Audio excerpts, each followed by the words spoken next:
Okay, folks, how we doing? Rich Van Tassel with you. We are doing the picks for today's wild card games, and we are of course recording audio for Get Live Radio. The first game, the Miami Dolphins, who finished the year 10-6, 4-4 on the road, traveled to Pittsburgh to play the Steelers, who were 11-5, 6-2 at home. Injuries for the Dolphins. Ryan Tannehill, the quarterback, of course, is out. That's the big story in this game. We'll get into that later. Tony Lippett, cornerback. Craig Urbick, center. Jelani Jenkins, linebacker, are questionable. Byron Maxwell, the cornerback, is doubtful. So you have a questionable and a doubtful at the cornerback position against the potent Steelers offense. That's something to keep an eye on. For the Steelers, all outs: Ricardo Matthews, defensive end; Anthony Ciccolo, linebacker; and Ladarius Green, the tight end. Matt Moore gonna get the start for the Miami Dolphins. Certainly a guy capable of throwing the ball. He's a competent backup. Of course, we saw yesterday what can happen when you have a backup in the game. You had Connor Cook playing for the Oakland Raiders, and they really couldn't get anything done at all. So that's certainly a situation, but Matt Moore is a much more competent player. Connor Cook was making basically his first career start. Matt Moore has started in this league before, and he's the first guy up. Connor Cook was the third guy up. So I don't think Miami is going to be missing much there. But the most important thing is you still have to be able to take chances. You still have to be willing to take chances, that is, and throw the ball downfield. I don't think Oakland was willing to do that.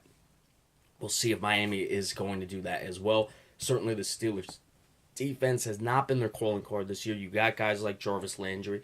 You got guys like Devontae Parker. You have guys like Kenny Stills who can get the ball downfield. I expect a heavy dose of Jay Ajayi as well. But really, the situation for Miami is, can they slow down this potent Pittsburgh offense, especially if Byron Maxwell's not able to go? He's going to be unlikely.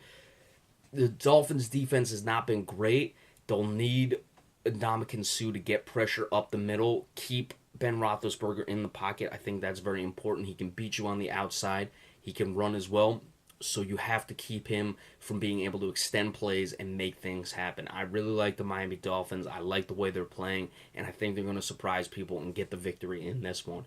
I like it 27-24. If the Dolphins are for real, which they've shut me up at times this year, I never really would have expected the Dolphins to be this type of team. But they've won big games this year, and I expect them to come away with this one.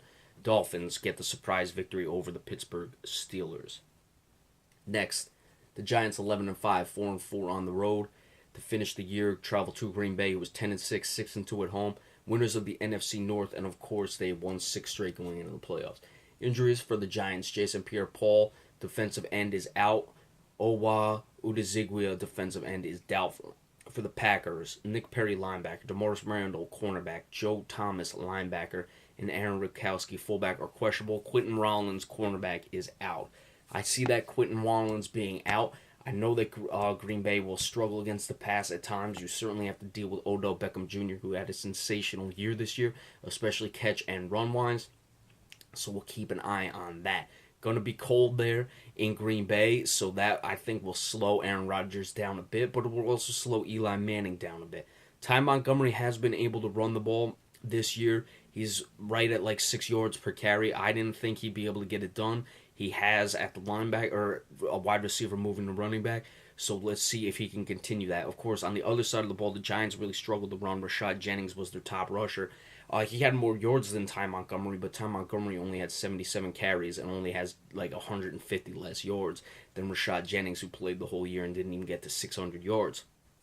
Aaron Rodgers was sensational to close the year. Eli Manning could not turn the ball over in this game, so we'll have to see. And as long as he can't, or he doesn't turn the ball over, then the Giants will be in contention for this game. This is a difficult one to pick. We know the Giants' history in the playoffs. We know their heroics. Of course, Eli Manning was a constant of that team. They've won games in Green Bay when they've won the Super Bowl. I don't know how much of that carries over. Besides Eli Manning, you really don't have a lot of those other players. You had, O.C. Umenyora's. Victor Cruz was on that Super Bowl team in 2011, but he wasn't there for the 2007 one. That was also 5 years ago. Tom Coughlin was also the coach. I don't know what the Giants are going to have in that regard. I don't know if, the magic is still there. I expect them to play well. The Giants had a really good season this year. This is just a difficult one to pick, the way the Packers have been so hot, but the Giants finished the year 9-2 as well. Toss-up game, I'm going to pick the Packers in a tight one. I'd like 24-21 late, but I really see this game going either way. I would expect a higher scoring game between these two teams had the weather been better or played at a different place. Even if they played the game in New York, I'm here in New Jersey, not far from the stadium. It's only 18 degrees.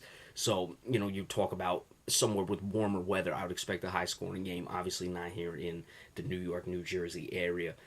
But with the weather being what it is, I expect that it's going to be a low-scoring game. Aaron Rodgers makes the plays late. I think Eli Manning might turn the ball over, but expect Odell Beckham Jr. to have at least one big catch and run play in this game.